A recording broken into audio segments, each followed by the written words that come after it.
Hello everyone there. This lecture is related to the rape of the lock as a social satire. So let's start it. First, I have mentioned here a short definition of satire.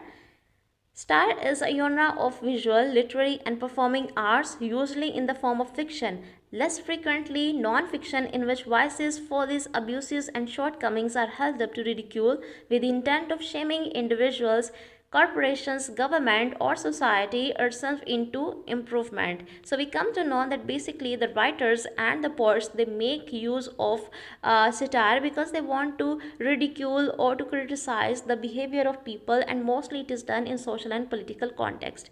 Now, Dryden also said about the satire, the true end of satire is the amendment of vice by correction. So basically, writers use satire to correct something or to reform something in the society. Now, if we talk about the 18th century, because this century is very important, it is the background of the rape of the lock.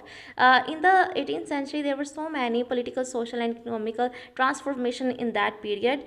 Even in England, this century was regarded as the aristocratic century, because in all the areas of Western Europe, the aristocratic society gained much economical and social stature. Even in England, they were raised to political supremacy.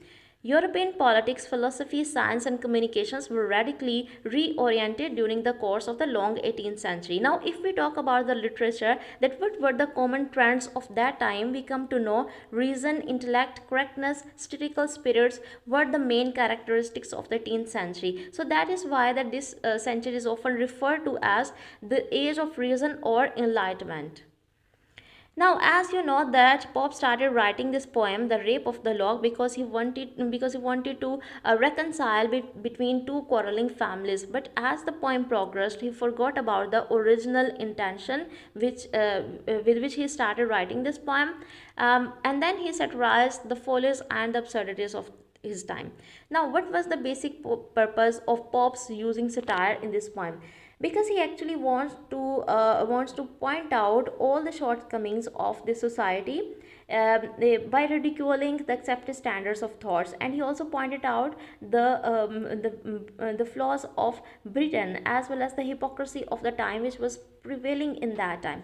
Pope uses satire in this poem to paint a portrait of England at this time and to point out its moral flaws. So we come to know that the basic apparent satire of this poem was the cutting of Blinda's lock, which is often compared to the abduction of Helen of Troy. Now we come to know that by making such a huge deal with such a trivial, or out of such a trivial event or affair, Poppy is actually trying to mock his society. Then this poem is also a satire on feminine dandies. Pope satirized the female triviality, vanity, and aristocratic women. If we talk about Belinda, she was a representative of all the trendy and fashionable ladies of that time. She was such she Their life was actually just confined to sleeping, makeover, infidelity, narcissism. Their life had no solid purpose. They had no transcendental element to do something in their life. Pope also presents the aristocratic gallants of that age.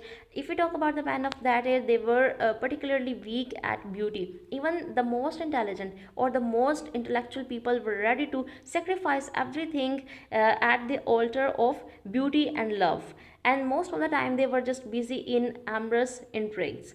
Now, Pope also satirized the moral bankruptcy of that time when he says that the death of the lapdog or even the breakage of a china pot would mean more disasters to a wife than the death of the husband. So he actually wants to show us the moral bankruptcy. Now, if we keenly look at the keyword or the main event, which is rape.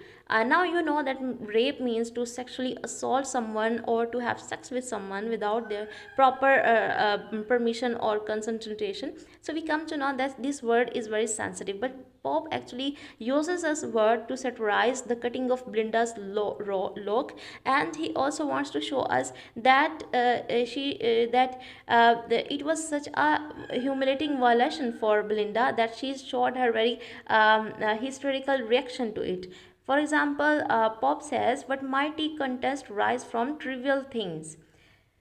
Now, the next point is very important to understand. His satire is directed and impersonal, means that it is not against any person or any individual, but it is against the society. because he saw so many follies, absurdities, hypocrisies in his time, that he wanted to reform and recorrect his society. That is why that the aim of his satire is directed.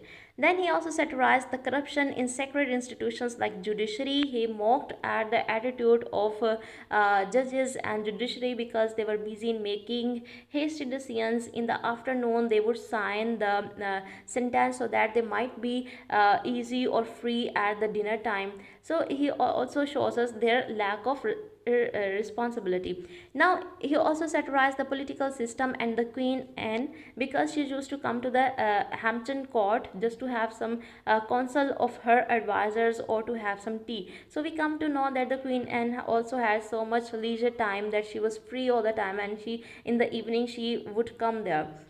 Pope also satirized the rampant materialism of his age when he talked about their various their obsession with the various materialistic things of the time. For example, the men and women, they were obsessed of costly jewelry, silk dresses, snuff boxes, crystal rings, and so many other things. Then he also satirized the fragile reputation of that time. Now, the men and women of that time, they were more interested in gaining reputation and fame. They had no interest in honor or respect. They just wanted to have reputation in their particular society or town. They had inflated sense of self-importance and narcissism. These people were self-obsessed, these people were narcissists because they wanted to show their importance to other people. Even the ladies of the time, they were crazy after the dukes and the lords. And Pop also says that they even fake diseases to show off their new clothes, their new silk dresses and quilts to other people. Now, in the end, I would like to say that the satire is serving here the deep intentions of the poem or the implications of the poem, and Pope is unrivaled in the use of satire.